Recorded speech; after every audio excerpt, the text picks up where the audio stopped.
Hello guys, আজকে আমি রান্না করবো একটা নতুন ধরনের চিকেন।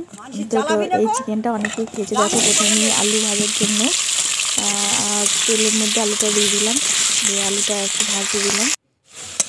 দেখো আমার আলুটা ভাজা হয়ে এসছে। আমি এবার একে একে আলুটা তুলে নেবো। আলুটা আমার তোলা হয়ে গেছে। এবার তেল গরম করতে দিলাম চিকেনটা করার জন্য। দেখো তেলের মধ্যে পেঁয়াজ, কাঁচা লঙ্কা, তেজপাতা এগুলো দিয়ে দিলাম, দিয়ে এবারে পেঁয়াজটাকে ভাজতে দিলাম।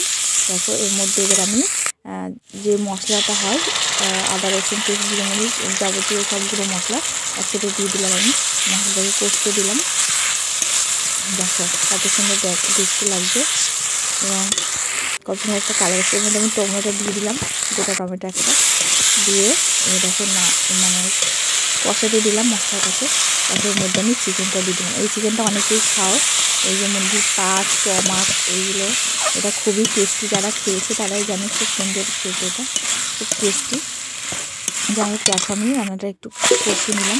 দেখো কষাচ্ছি, কত সুন্দর একটা কালার এসছে। দেখো এবার আমি এর মধ্যে আলুটা অ্যাড করে দিলাম।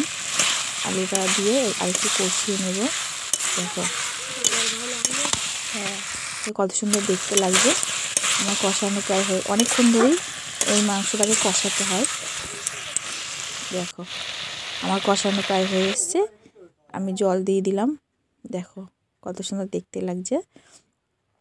দেখো জল দিয়ে দিয়েছি, ফুটছে। হ্যাঁ, দেখো কত সুন্দর কালার এসছে একটা।